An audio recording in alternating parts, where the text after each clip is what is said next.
everyone. It's our worksheet number 38 for classes 6 to 8, scheduled to be done on 18th August 2020. Now, the worksheet is related to the picture. Yes, look at the picture and guess what is there. Yes, we can see father, mother, grandmother, and children. Even the dog is sitting and watching the television. And two thieves are working behind and they are taking things from the cabinet, and one is carrying the radio set. Now, look what is asked in this picture. First part is vocabulary. Vocabulary, we can see the words sitting room, or we can say drawing room, then armchair, sofa, newspaper, cabinet, television set, radio set, thief, mask, knit, steal, and notice. Now, बेटा sitting room, जिसको आप drawing room भी बोलते हैं, अगर आपको sitting room याद ना रहे तो जनरली हम घर में ड्राइंग रूम भी बोलते हैं उसको, जहाँ हमारे गेस्ट आते हैं, हम सब एक साथ बैठ सकते हैं. फिर आर्म चेयर, जिस चेयर के जैसे सोफ़े के ये आर्म्स बने हुए हैं जहाँ आप अपना हाथ को आराम दे सकते हैं, आप हाथ रख सकते हैं, वो आर्म चेयर. सोफ़ा, न्यूज़पेपर, पापा न्यूज़पेपर पढ़ रहे हैं, आप देख सकते हैं. कैबिनेट एक ऐसी अलमीरा है, जैसे सामने देखिए वो उनकी अलमीरा बनी हुई है जिसमें से वो खोल के सामान निकाल रहे हैं. टेलीविज़न, रेडियो, और अब आपका थीफ यानी कि चोर. मास्क, जो मास्क लगा ले, मास्क मुखौटा. निट यानी कि बुनना, जो मम्मी निटिंग कर रही है इस टाइम पे, आप पिक्चर में देखेंगे तो. स्टील यानी कि चोरी करना. या नोटिस, ध्यान, किस चीज़ का आपको ध्यान, आपको सामने क्या पता चल रहा है, आप क्या देख पा रहे हैं. Now second question is make the sentences. अब आपको ये जो टेबल दिया गया है इसमें सेंटेंसेस बनाने हैं. बेटा सेंटेंसेस जो बनाने हैं वो आपको, आप देखिए ये सेंटेंसेस हमारे जो हैं ये किस तरह से बनते हैं. I do not know what is happening. इस तरह से I do not know who is there. Second आप ये जोड़ देंगे, I do not know where the thieves are. I do not know when the visitor came, यानी कि मैं नहीं जानता रूम में क्या हो रहा है, क्या यहाँ हो रहा है. हु इज़ देयर, वो वहाँ कौन है. वेयर द थीव्स, वो कौन सी जगह पर हैं जो चोर हैं. व्हेन द विजिटर्स केम, कब हैं जो ये लोग आए, जो बाहर से कोई आ गया वो कब आया. तो बेटा आई डू नॉट, यहाँ पे डज नॉट भी हो सकता था, लेकिन सारे ही आपको प्रोनाउन फॉर्म में भी प्लूरल ही दिया गया है, और आपको नेम्स में भी देखिए नाउन्स में भी प्लूरल दिया गया है. द पीपल, वो भी प्लूरल है. The people in the room, जो सारे लोग हैं रूम में, तो आप देखिए पीपल के लिए भी इस तरह से करेंगे, the people in the room. अब यहाँ देखिए अगर हम कलर चेंज करके देखते हैं, अब हम पीपल के लिए, देखो मैं आपको दिखा रही हूँ. The people in the room do not know what is happening. The people in the room do not know who is there. The people in the room do not know where the thieves are. The people in the room do not know when the visitors came. तो जो room में बैठे हैं उन सबको नहीं पता कि वो कब आए. व्हाट, क्या, हु, कौन, वेयर, कहाँ, कौन सी जगह, और व्हेन यानी कि समय, कब ऐसा हुआ. Now similarly we have to make the sentences with we. अब बेटा देखिए अगर हम वी से करेंगे, आपको मैं कलर के बेसिस पे अलग करके दिखा रही हूँ, क्योंकि कलर के बेसिस पे अलग करके आप उसको थोड़ा सा विजुअलाइज कर पाएंगे कि हम किसके बारे में बात कर रहे हैं. वी डू नॉट, सेम, अब आपका प्रोनाउन वी लग जाएगा, सब्जेक्ट वी बन जाएगा, बीच में आप डू नॉट यूज़ करेंगे. Then first sentence, second sentence, third sentence and fourth sentence. In this way we can make 4 sentences for each subject. Similarly we would have same. बेटा हम लोग अगर करेंगे तो हमारा अब यहाँ पर सेम, यहाँ पे रमेश एंड सुरेश वो प्लूरल हो गए, दो लोग हैं. Do not know what is happening, who is there, where the thieves are, when the visitors came. आप सेंटेंस के सब्जेक्ट में आ जाएगा summation Ramesh and Suresh, then plus do not know, then what is happening, then second sentence, third sentence and fourth. Objective form आपका वो change होता जाएगा और सेंटेंस चेंज हो जाएगा, जिसको आप यहाँ पर एक बार देख सकते हैं. ये देखिए, I do not know what is happening. The people in the room do not know what is happening. We do not know what is happening. What is happening same है बेटा, सिर्फ आगे सब्जेक्ट्स चेंज हो रहे हैं. Ramesh and Suresh do not know what is happening. Same मैंने आपको बताया. अगर आप आई से शुरू कर रहे हैं, अब मैंने यहाँ पे सब्जेक्ट को चेंज किया है, ऑब्जेक्ट सेम रहने दिया. आप आई से शुरू करिए, आई के चारों सेंटेंसेस बनाइए, देन आप the people in the room से चारों सेंटेंसेस बनाइए, वी से चारों सेंटेंसेस बनाइए, फिर रमेश एंड सुरेश का सेंटेंसेस बनाइए. इस तरह से आप न्यू सेंटेंसेस फॉर्म कर सकते हैं और आप सेंटेंस स्ट्रक्चर को भी इजीली अंडरस्टैंड कर सकते हैं, जो हमें पता है कि subject plus helping verb plus main verb plus object. You can apply this and make the sentences very easily. Now we can move to the third question. These are the questions based on the these are the questions based on this picture. Now first is are the children watching television. बेटा जहाँ are helping verb आगे आ गया, ये yes और know questions होते हैं.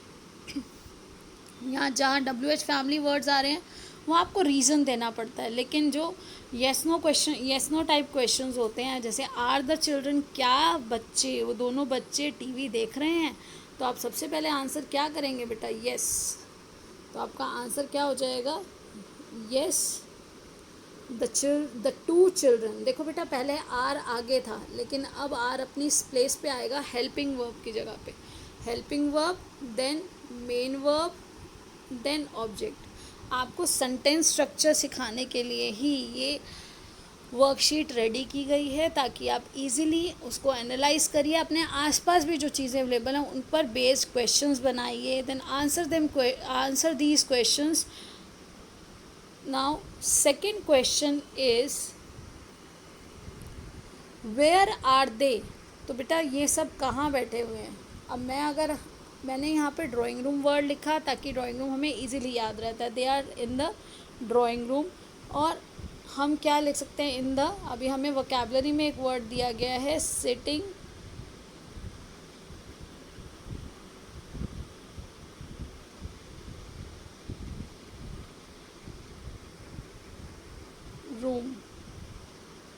Room ये लिखा हुआ है बेटा, तो आप ड्राइंग की जगह सिटिंग रूम भी लिख सकते हैं. ये एन इन दिस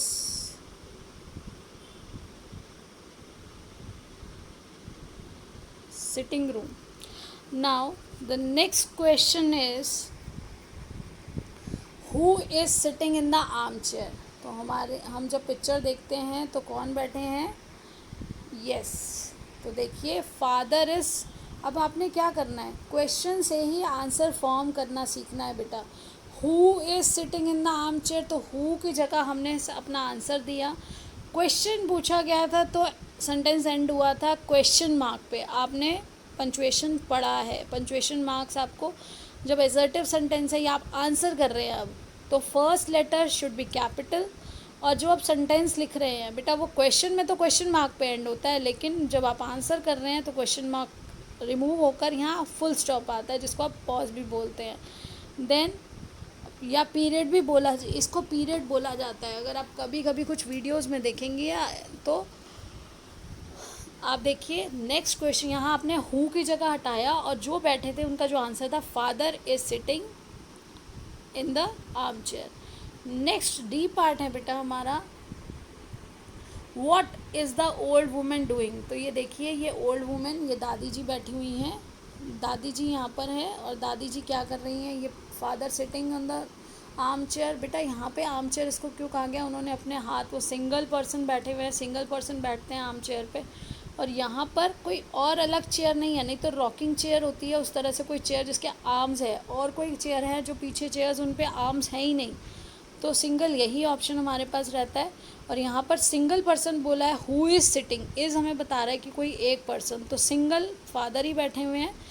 अगर आर होता और सोफ़ा कुछ कहा जाता तो सोफ़े पे दादी जी और मम्मी दोनों बैठी हैं, तो हमें इससे हिंट मिल गया कि यहाँ पे आंसर फादर था लास्ट क्वेश्चन में। अब ये दादी जी जो हैं, दादी जी क्या कर रही हैं, she is watching television, so we can answer the question.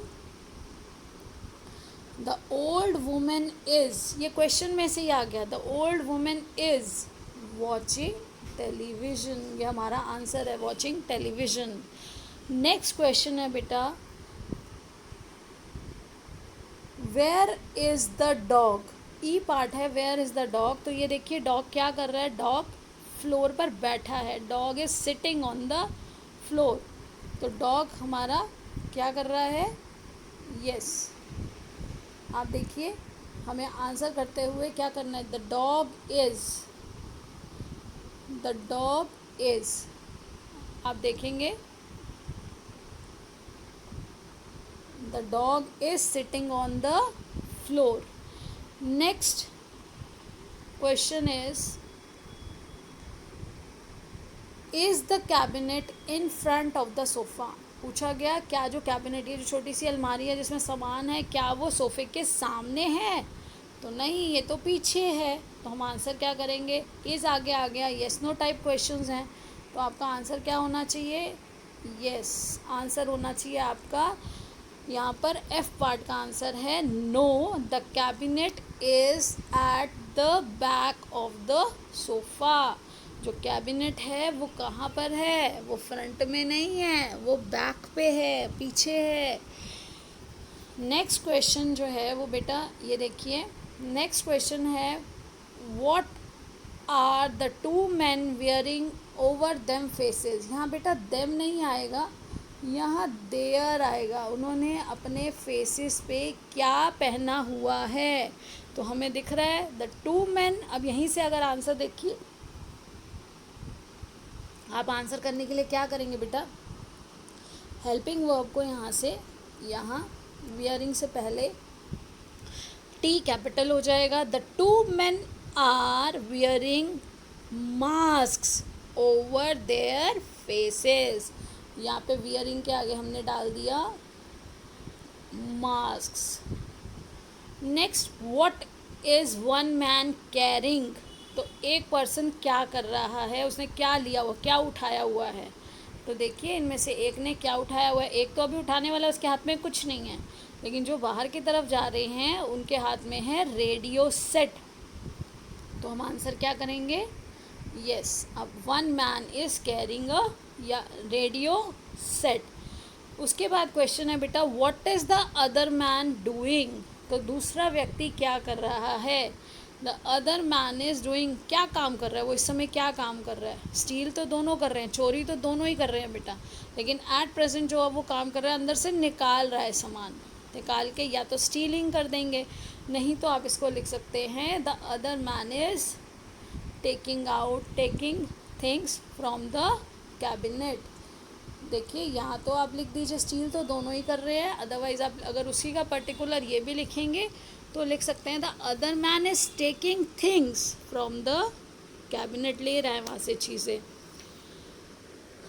Next question is, do the people in the room no what is happening, तो बेटा डू आगे आ गया, तो डू से स्टार्ट होने वाला क्वेश्चन, डस से स्टार्ट होने वाला, हेल्पिंग वर्ब से जब स्टार्ट होने वाला क्वेश्चन है, येस नो आंसर्स होते हैं इनके, तो क्या सभी लोग जो बैठे हैं रूम में वो जानते हैं कि क्या हो रहा है, अगर वो जानते तो शोर मचाते, तो किसी को भी नहीं पता, even dog is sitting and watching the TV, so the answer will be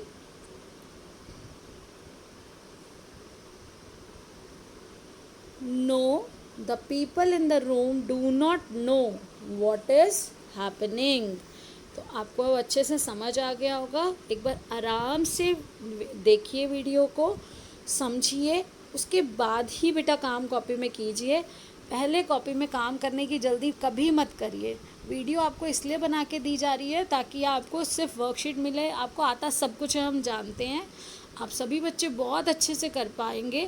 पहले एक बार अगर आपकी चीज़ें रिवाइज़ हो जाती हैं, आप आराम से धीरे धीरे वीडियो को देखेंगे, फिर आफ्टर गेटिंग द अंडरस्टैंडिंग आप फिर वीडियो को चला के धीरे धीरे अपने काम को नोट डाउन करिए with taking care of spellings, sentences and neatness. अगर आप ध्यान से हर काम को करेंगे तो आप बहुत अच्छे से कर पाएंगे। और मैं जानती हूँ कि बच्चे बहुत अच्छे से कर रहे हैं एंड इन्जॉय भी कर रहे हैं अपने काम को।